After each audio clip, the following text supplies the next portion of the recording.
Yeah, so good morning once more. In our previous class, we looked at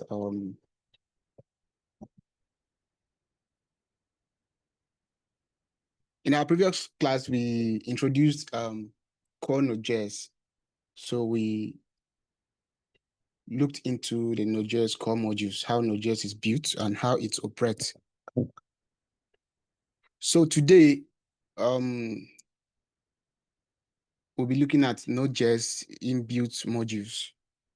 Modules in NodeJs actually, let's say code, reusable code, or files that you can reuse in other files to make work easier or something like that.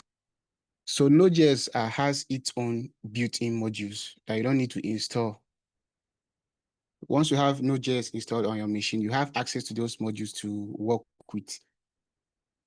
So that is what we'll be looking at today. We'll introduce some of these modules and see how they work. So our objective for today is to understand some of these inbuilt modules, which are file system, path, util, HTTP/HTTPS, OS, which is operating system, the buffer module, and child process module.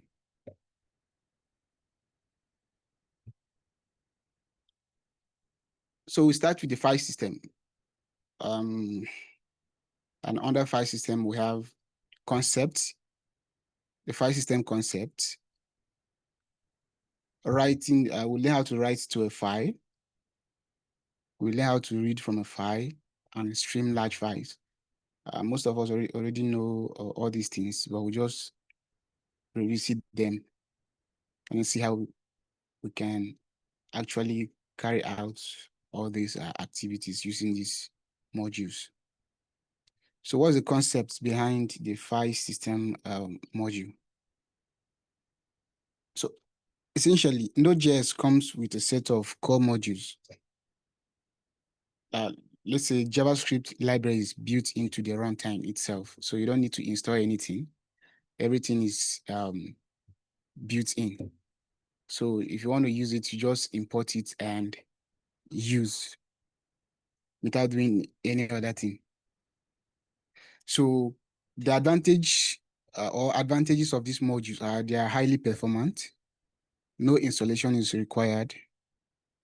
It's used for they are all used for low-level operations like working with files, servers, memory, operating system. That is in general, not just the file system. They're used for working with files, servers, memory, operating systems, and so on. So for the file system, we can use, it's called the file system because we can actually use it to interact with the file system on our machine. We can use it to create files, read files, write or append data to files, delete or rename files. We can watch file changes and we can stream large files as well. Okay, so let's look at an example how we can use the file system. So I already have the editor open. Let's clear the terminal. So let's do fs.js. I feel like let's do something like apm init-y. Okay, in here we have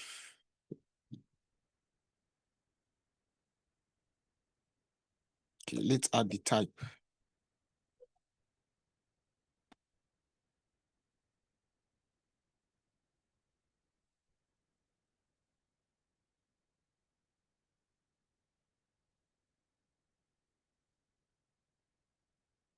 Okay, let's just leave it like that first.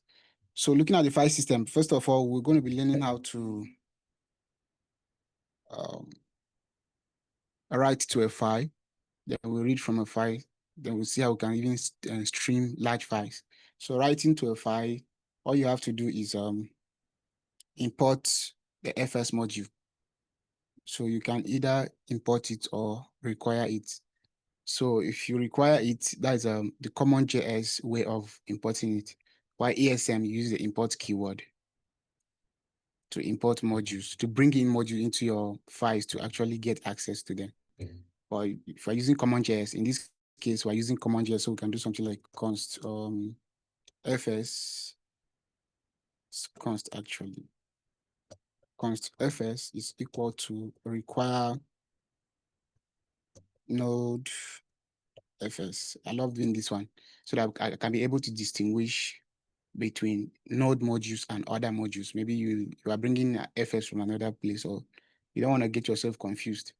So let's say we want to write to a file. Let's create a file of, okay, let's just write to a file. Say fs write file. So this one is asynchronous. We have fs write file sync, which is synchronous. This one is a synchronous method of writing to files. So let's take the file name. Let's say it's file txt. So what do you want to write to your file? See, hello John. Want to write hello John to the file, and then this file will accept a callback function that takes an error argument. So we have a callback function with an error argument.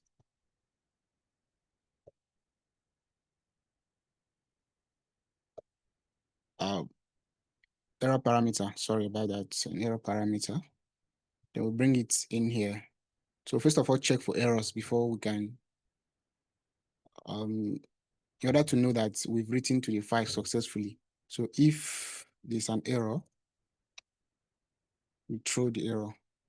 We just want to throw the error. We don't want to handle errors in any way. We just throw the errors. So, but if there are no errors and we've successfully written to our file.txt, we just log, let's say file created.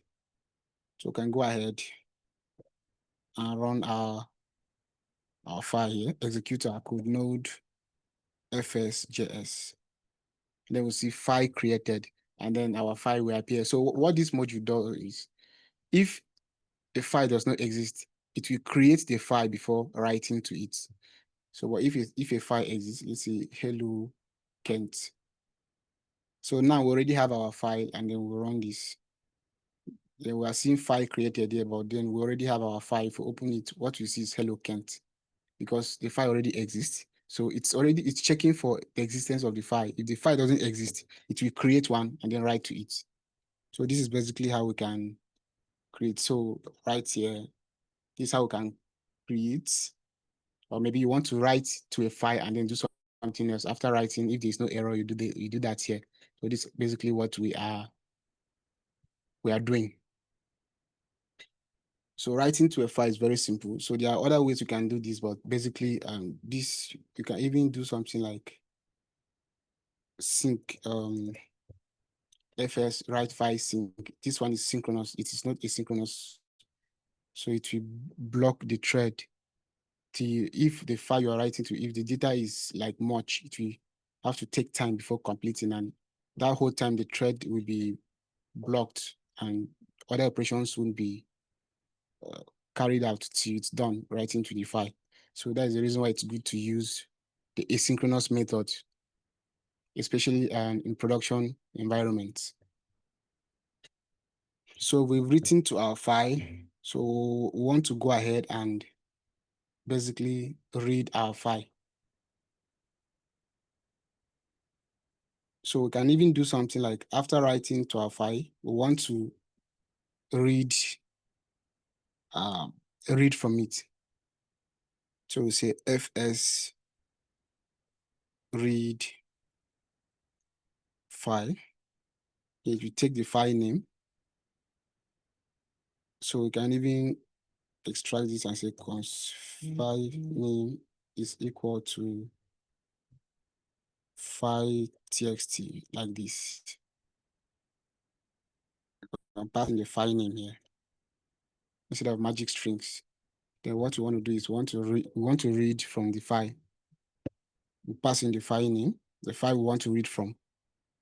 So the encoding we pass in the encoding we want, or we can omit it and it will default to UTF-8.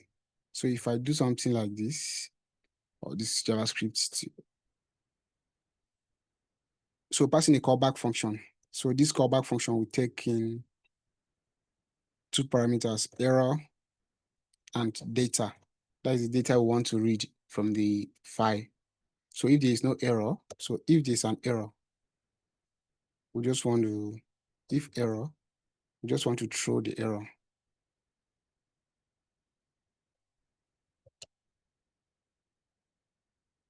Like this. But if there's no error, we want to log the content of the file to the console. So say log, let's say file content like this, log data. So immediately after writing to the file, we want to also read from it. Do something like this. So let's execute this. So we have file contents. So we've written to it. We can even log something like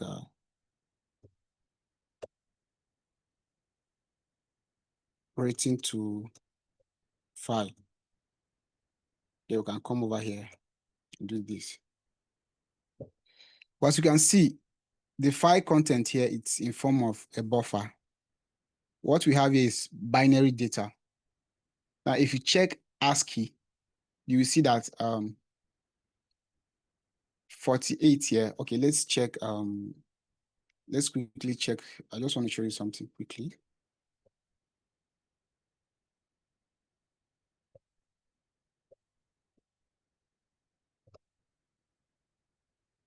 So let me grab one of these. I need something.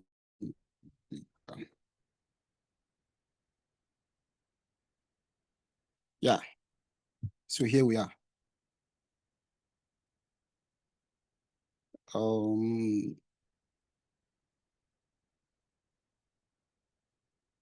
So if you look at H, in ASCII characters, H is 48. So you can see. So in binary form, it is 010010, but in ASCII, it's 48. And that's what we are seeing.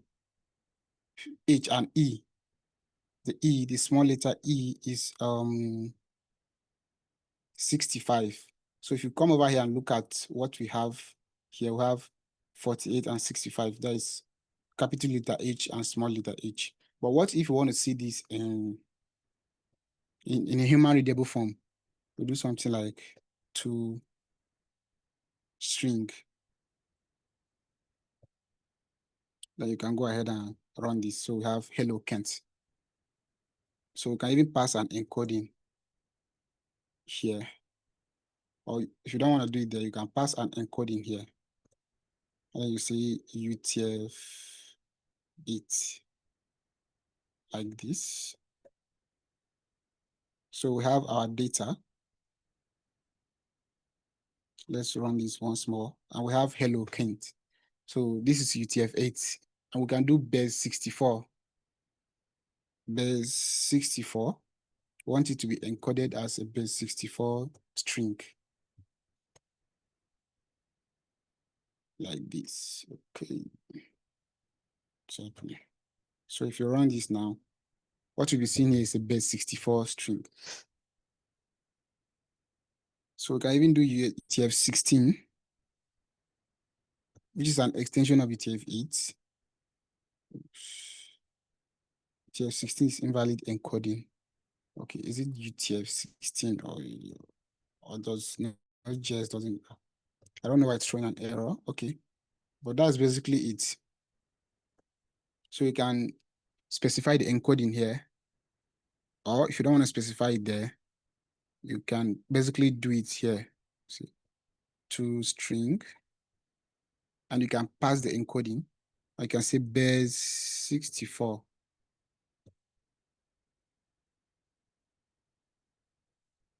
And you have a base 64 string.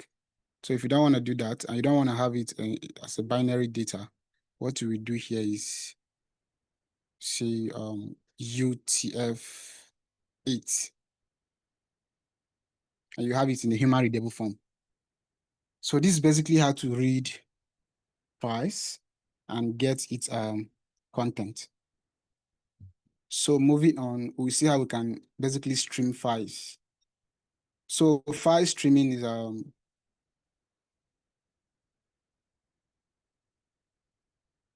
if you have large files, you don't want to read the content at once.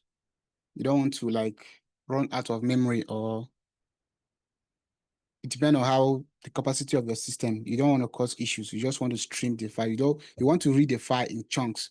You want to read, if you have like 1 MB or 2 MB of 2 MB of file size, you will just read, you want to read 5 kilobytes, or let's say 500 kilobytes at a time.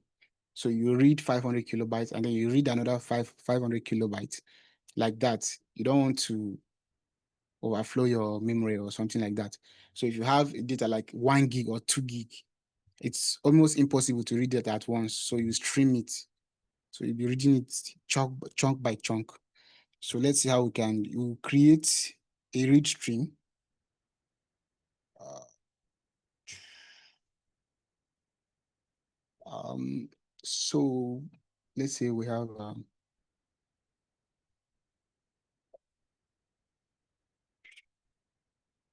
okay. There's nothing much here. I think we can grab some text.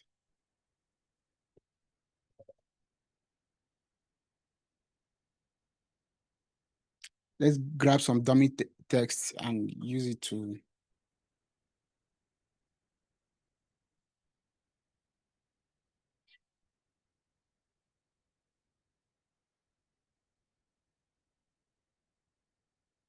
Yeah, so I guess it should be a copy button for this. Can say copy button.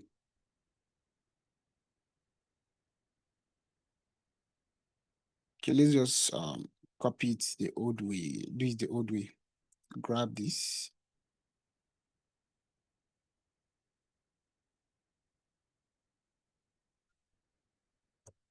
Okay, so we'll bring it into our file.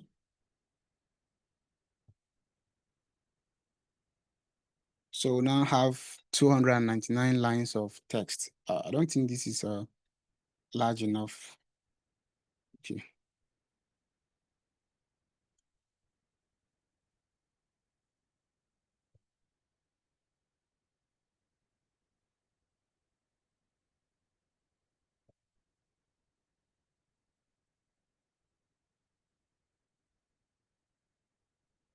Okay, I think it's okay like this.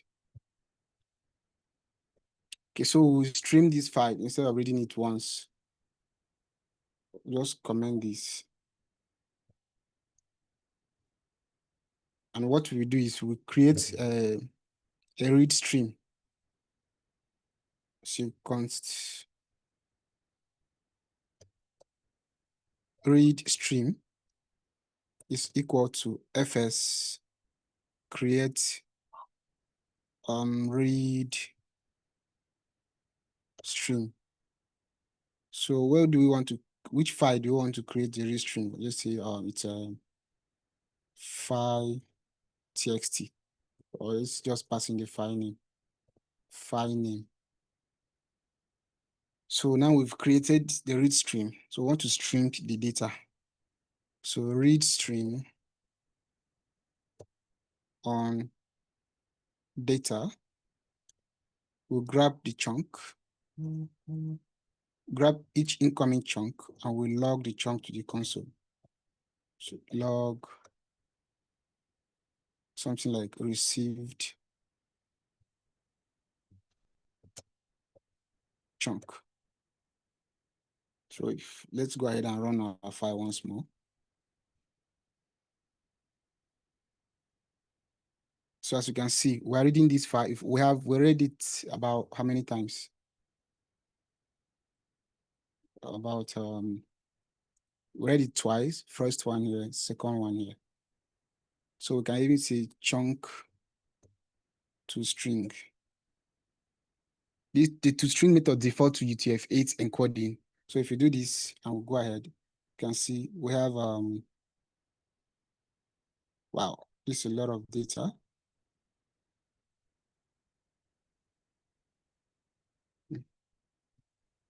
So we have received here, and after that, it should be another received. Wow.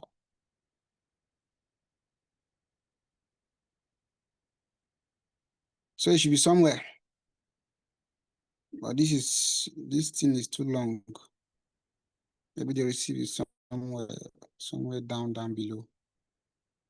Yeah, so we read it twice. So if we leave it as binary data, you can see here that we've read this twice. We read the first one, we log to the console. And as you can see, it's more bytes. And we have more bytes. So this is binary data. So we are streaming data. If you have like 1 gig or 2 gig, you see that it will be streaming, it will be reading it byte by byte. It will not consume memory, like trying to read the whole 1 gig into memory before like logging it to the console. No, it won't do that. So it's just streaming. It will read a single chunk, log it to the console, read another chunk, log it to the console, and so on. So this is data streaming. But in a case where you want to read a file, we just read everything at once and then log it to the console, something like that. So this is basically data streaming. If you want to read, so we have you can stream files. Well, if you want to write to files, use streaming as well, and all of that. So basically, this is a basic introduction for the FS module. So the best way to look at all these modules is to go to Node.js. So they've added a learning, like a course to their platform. So we have difference between Node.js and the browser. So you come here and you see everything. Node.js version 23 includes TypeScript. So they also have a TypeScript section here. They have a synchronous work. So you can come over to modules. If you come over to modules, not that one actually. There is, yeah, manipulating files. We have Node.js file start, Node.js file path, working with file descriptors in Node.js, reading files with Node.js, writing files, and all of that. So you can come over to this, please, and check out everything in details and how you can go about doing all of this. Okay. So that is basically it. So moving on, we have a path module. So basically, what is the concept behind the path module? So file systems have different path formats. So on Windows, we have something like C column backward slash, like double backward slash. Then on Unix, we have a forward slash and all of that. So the path modules help us to build system like agnostic file path. Well, we just build it. We don't care on which platform our code will run. So we have the path the path modules that take care of resolving all of these for us. So we can use the path modules to list file name. Can use the path module to list directories, base names, extension names, and many other things. But in this class, we'll be looking at just three of them. So we'll be looking at how we can list directory names, base names, and file extension. So you will extend your research and get to master the rest all by yourself. But these are just simple things actually. So in order to use the path module, we first of all import it, like require it from Node.js. So say const path is equal to require node path, like this. So let's say, for instance, we want to list the file path. we do something like, let's say, const file path is equal to path join. So this an environment variable in Node.js, which is known as a directory name. So it's die name. Do something like this. And then you can add other paths to it. Let's say we have an input, let's say input modules, and we'll add another one to it, which is file. Let's just say file name. Oh, we don't have a file name here. Say file txt like this. So we can go ahead and log this to the console. Say log file path. So let's log this to the console and see what we got. Node path.js. So this is the file path. Users, this, and this slash. Okay, so we shouldn't pass this. We're already inside this one. This. So let's assume you want to read a file and you don't want to complicate issues. We'll just do something like this. Path.join directory name. So we're just trying to resolve the file path so we can read it. So we have another, we can do something like, we can even log the base name. Log path base name. Then we can pass in the file path. Just want to log the base name of the file path here. So if you clear the terminal, run this, we see file txt is the base name. So let's log also the file extension. We just want to get the file extension from this file path. So path.x name, and then we pass in the file path like this. We are cool. So the extension is .txt. So we can even change this to anything else and we can get the file extension. So the path module is very, very useful in trying to manipulate files, get file properties like get directories, file names, file extensions, and the rest. So why it matters is to avoid bugs due to inconsistent file path in cross-platform environment. Say the Unix, the Windows, and all of that. So this is basically how we can use the file path. Okay, so moving on, we have the Util module.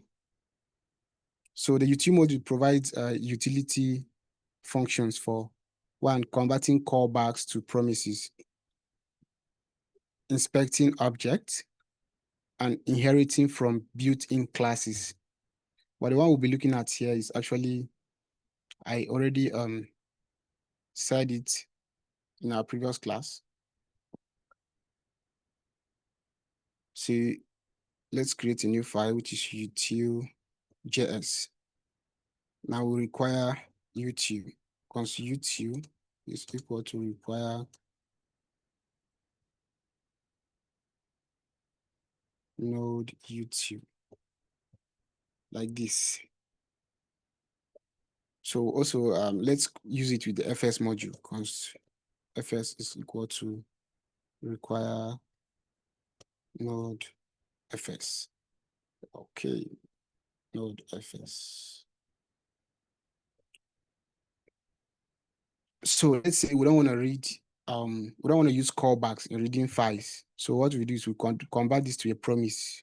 We say const read file is equal to util.promisify util.promisify fs read file. So we want to turn this into a promise that we can use. You cannot use this this one here. Let me uncomment this so I can show you. You cannot use this read file here. You cannot await it. You cannot use it in an async function and await it. It will not work to try an error. You have to use it and pass a callback function that will handle this time. So we can use the util here to convert it to a promise and they do something like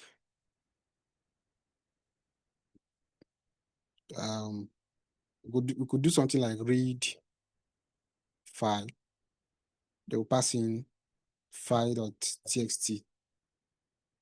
We can do something like that. Then we can log the file actually. Log the file and we dot catch. Then we can log the error on the console as well. Like this.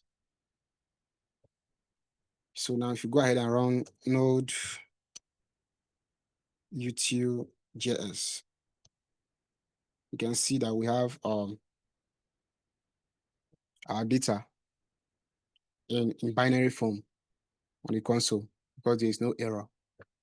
So the file txt here, we've converted this to a promise, and but without doing this, let's say we want to do something like fs this. So we've got an error. The callback argument must be of type function received undefined because we did not pass in any callback function as an argument. So it will not work. Or like this, we've converted it to a promise and this will now work as expected. Great. So this is just introducing the util module. You can go ahead, hop over to Node.js, go through the docs, and then get acquainted to many other modules that we have over there. They are very useful in your day-to-day activities. So moving on, we have the OS, which is the operating system. So this module give access to system level information such as CPU usage, memory usage, network interfaces, and system uptime. So in order to use the OS module, we actually grab it from Node.js. So we say const OS is equal to require node OS. And then we want to see our free memory. We'll do something like log free memory. They will see OS free, I guess free mem, OS free mem. So we want to see the free memory on my computer system. So we also want to see the uptime. Uptime in minutes. We want to see the uptime in minutes. So if you want to see it in seconds, we see OS uptime. But then I want to see it in minutes, we divide by 60. A minute has 60 seconds.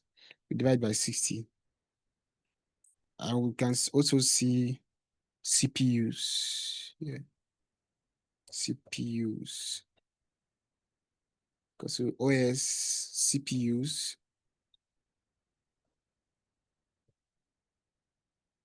OS CPUs. Then we can do something like dot length.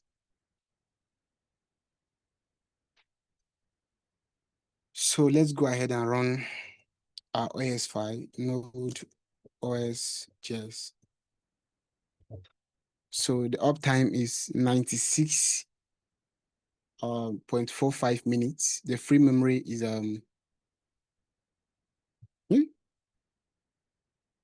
don't really know if this is in. Okay, let's do something like, let's try a trick if it will work. Let's divide it by 1024. Divide by 1024 again. And let's see.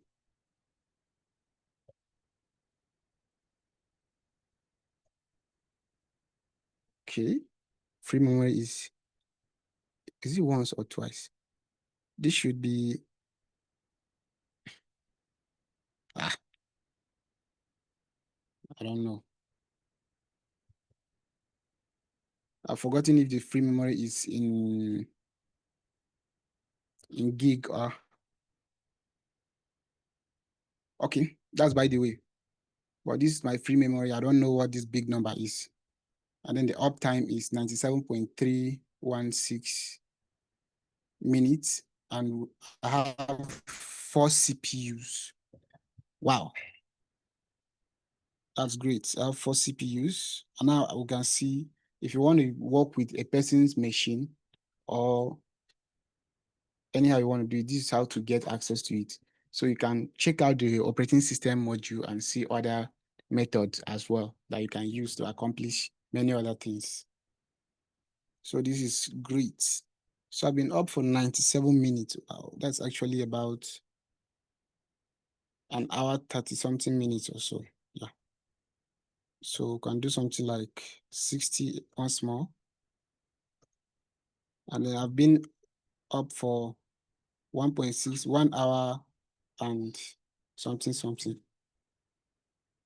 So getting to 2 hours, something like that. Okay, so that's great. This is how we can basically work with the operating system module. So moving on, we have the buffer module. So what's the concept behind the buffer? So JavaScript strings are Unicode, but talking about Unicode characters, that is not something we talk about in this class, but maybe in our subsequent class or something like that. But you can check out what Unicode characters are, or let's say Unicode is actually. But sometimes we deal with binary data in JavaScript. So e.g. for like input, output, and input, output, TCP socket, that is transfer control protocol socket. So this buffer utility store raw binary data and are used extensively in Node.js under the hood. So even if you don't use it often, like web servers and other things you use to build applications heavily use buffers. Like let's assume you want to upload an image or a video or something like that. They heavily use buffers and Unit 8 arrays and also many other things behind the scene, which are all buffers. So how do we create how do we use a buffer? Because we've been seeing something like to actually see that Node.js uses all these things under the hood. We've been seeing something like so when we stream this, we saw something like buffer, and then we saw those ASCII characters 60, 48, 65, and so on. So we saw buffer. So when we converted it to a string, that's actually a buffer, which contains a buffer is like an array of binary data in memory. So we can actually convert that to use encodings to convert it to different formatting like UTF-8 in readable form and base 64 string that we can transport data in something like that. So let's see how we can use the buffer module. So we can create a buffer from a string or anything at all. So let's say const buffer is equal to buffer dot from hello, something like this. Then if you log buffer node buffer js. So if you log this, we can see H is 68, E is 65, L is 6C, another L 6C, and O is 6F. So this is our binary data. It's a buffer, an array of binary data actually. So we can go ahead and convert this to a string. We can do something like, let's just copy this, paste it here, and do something like to string. And now we have it in a human readable form, which is UTF-8 encoding. So we have hello. We can even go ahead and change it to a base 64 string, depending on what we want to do with it. And now we have this hello and a base 64 string. So this is awesome. So this, we can even do things like convert a string to buffer, buffer to a string. And how we've been doing when we read this, we convert the binary data to readable, human readable form. And here we have converted human readable form to binary data, and we still converted back to human readable form using the encodings in JavaScript. So essentially, this is basically how to work with buffers. You can try it out and see many other things to do with buffers, but it matters because it's critical for low-level tasks like encoding, network transfers, and file manipulations. So you can't transfer some raw data on the network. You can only transfer binary data or those low-level data formats. And for file manipulations as well, like reading a huge file or like a big file with big size, like 2 gig, 3 gig, or so on. If you want to read it, you read it in chunks, like you read in binary form so that it will be faster. So now that we've seen how we can use the buffer and what it can be used for, let's move to, okay, sorry about this, but this from, it's not actually the buffer. There was an error when preparing the slides, but it's actually child process, because I can say exec spawn and fork, which is the child process. So what do we need the child process for? So sometimes you need to run external command or script. So if you want to run external command or script, you have the exec, which runs command and returns a buffer. The exec will run command and return buffer as response. So the spawn now, it will run command, but it will stream large output. Like, let's say you run a command and then you want to see everything that is happening. Maybe you run a command and you are logging certain things to the console, or you are logging errors. So the spawn will be streaming those as the script is running. The spawn now will be streaming all these outputs on the console for you to be seen, or anyhow you want to do with it. But that's how it works. It will stream the output for you. As soon as it happens, you see it as it runs. Then we have the fork, which communicate with the child NodeJs process. So this one creates an intercommunication process. Like, you have a child process, you have a parent child, a parent process, and you have a child process, and you want the parent to communicate with the child, you use the fork. So it will enable the parent to communicate, parent process to communicate with the child process. Okay, so let's see how we can use all of these.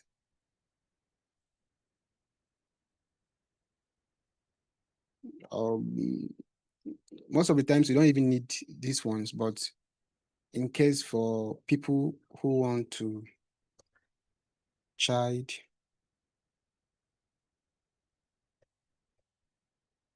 process JS. So here, let's say we have const. So we want to require child process like this. So first of all, we want the exec. First of all, we need the exec. So what do we want to do? We want to execute commands on the, we want to execute command and see results. So we say exec. So which command do you want to execute? Let's say we want to execute ls la,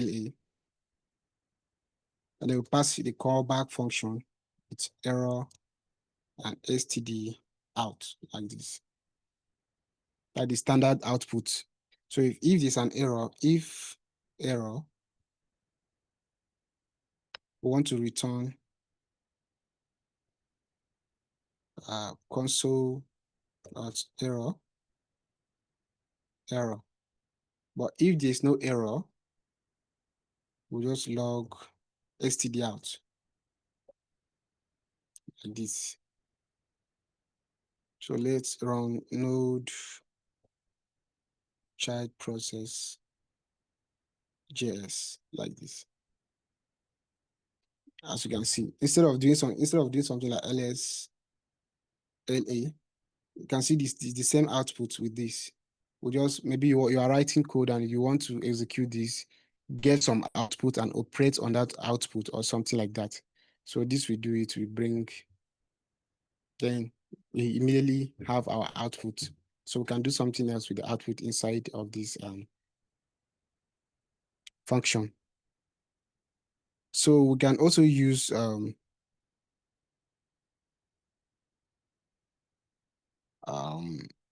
spawn as well, or the fork. So the spawn essentially streams data. Okay, so this, I guess there's no big difference, but this one stream data. We don't have any special thing here to actually use this to demonstrate. But it streams data, it will still give you the same output. But if only we have something that is running continuously, you see that this will be logging the output on the console. It's like continuously logging the output on the console for us to see. It's streaming data instead of this exec that wait for it to finish execution before logging the output on the console. Span doesn't work that way. To stream the output for us. Okay, so now we have the fork, which I explained. I'll try to explain earlier. So let's look at what the fork does actually. So as I earlier said, it runs Node script and also support ICP. It runs Node script in ICP mode, that is interconnection, and intercommunication process between the child and the parent node. So when you use fork, Node automatically opens a communication channel between the parent and child. So you can use child.send from parent to child, and then process on message in the child to receive the message from the parent. So you can also send back data to the parent from the child. Then you can listen to the message from the parent as well. So let's assume we have, let's say we have child.js, and we have parent.js. Now come over here, we'll grab this, paste it in the parent.js like this. And what we need here is fork like this. So we'll create a child process. We say const child is equal to fork. We fork this and child, which is child.js. So this very child here, this one. So we want to be able to communicate with the child because this is the parent. So we want to be able to communicate with the child. So how do we do that? What we do now is we go ahead and say child send,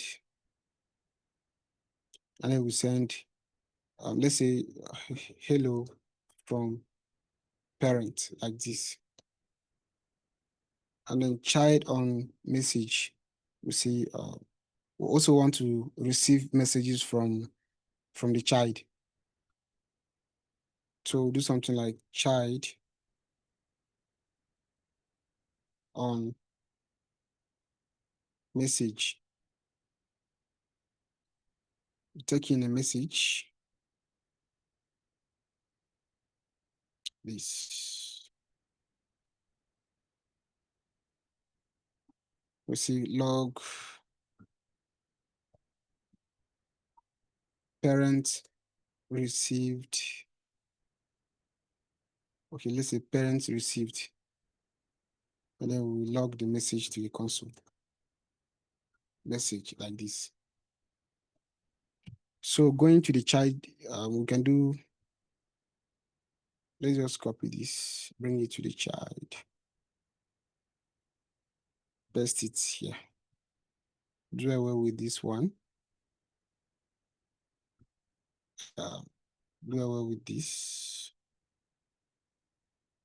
Remove this. It will say process. Processed on message. You can say child received. Change this one to child. And then we'll send back a message to the parents. Say process, send.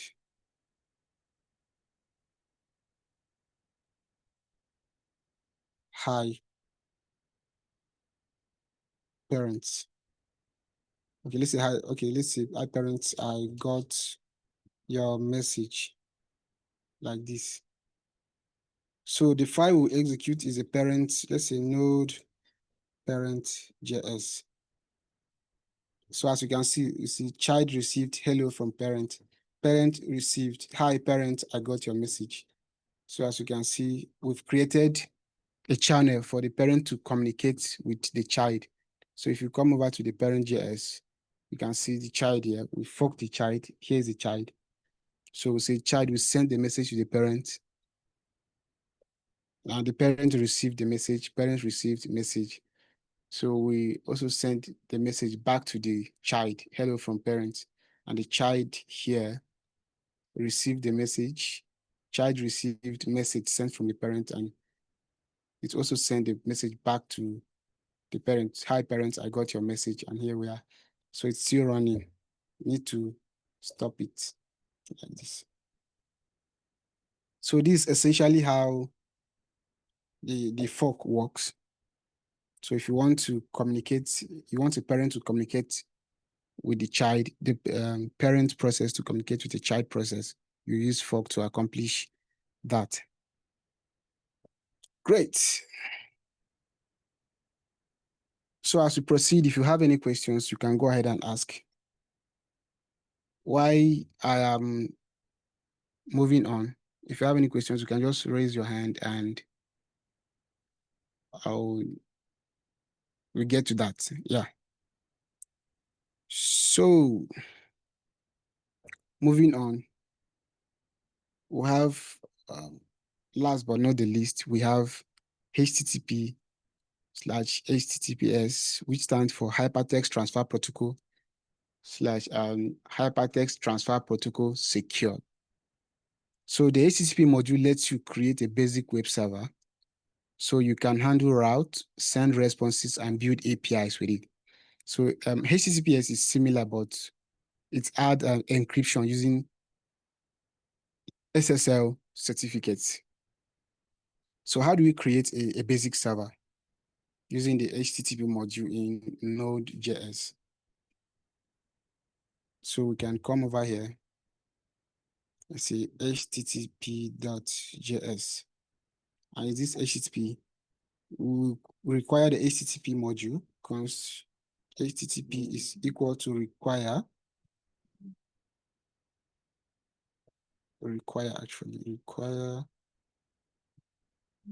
HTTP. Okay, so now that we have our HTTP module, we want to create a basic web server.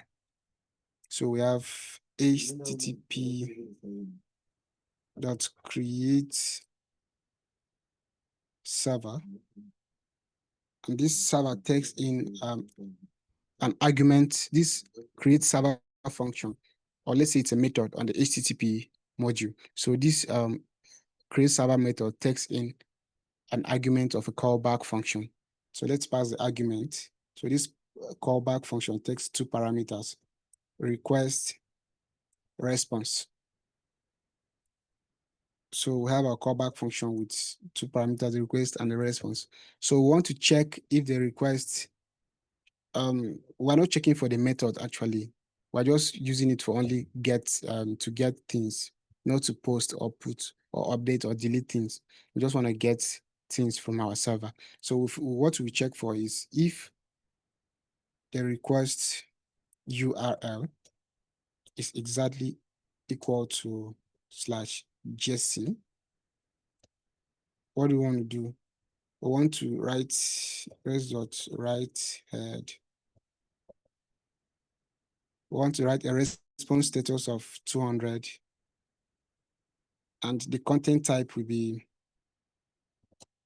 let's say the content type will be content type, which will be application JSON, because we're sending JSON data to the, JSON data as response, application JSON, like this. So now we stream data. How do we stream data to the, we stream the response, which is the data we want to send. We stream it. So res and JSON stringify, because we're actually sending JSON data. So JSON stringify, then we'll see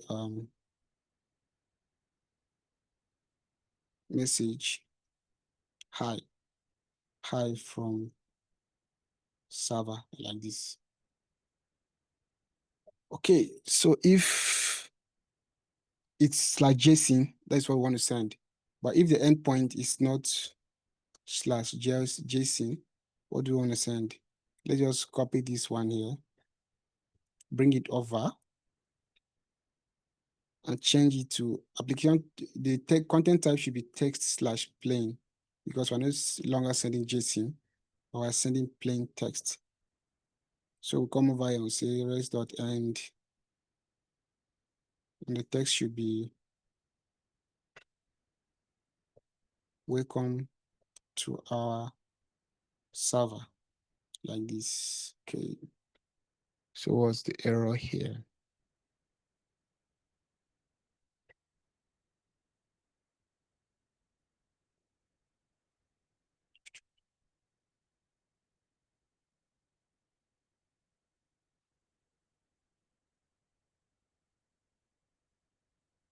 So I guess I'm getting YouTube, this.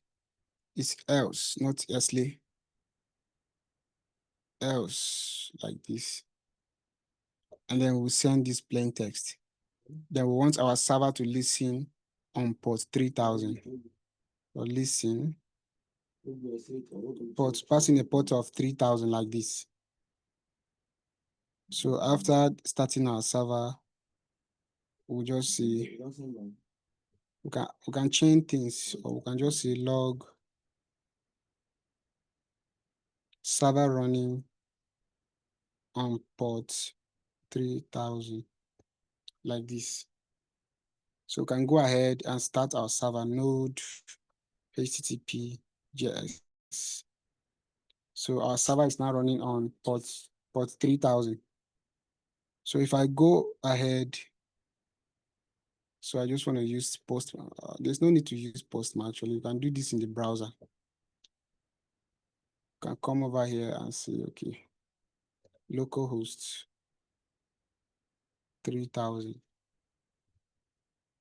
Then we have welcome to our server, which is the text we are sending to the client if it's not the JSON path. But if you go /JSON, now we have hi from server. Now we have our JSON content. So we basically built a basic server with the HTTP module. So Express.js and all the server frameworks, the server-side frameworks, the Next.js, Fastify, and the rest, they all use this under the hood, but they provide us with utility functions to stream data and make the servers more efficient, to accept more concurrent requests and the rest, because we can't, if you want to build that on your own, there's a chance that you don't even know how some of those work and you end up messing things up. So they provide that for us out of the box so we can make use of all those things. Okay, so I guess today's class is so quick and brief. That's the last thing on our list. So if you have any questions, you can go ahead and ask.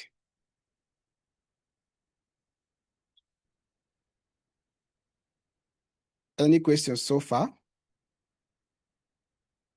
So I think, and I guess we are coming to an end of all the introductory things, the NodeJs, core NodeJs, the built-in modules, and every other thing, advanced JavaScript concept we've talked about, was just to introduce us to the things that are to come.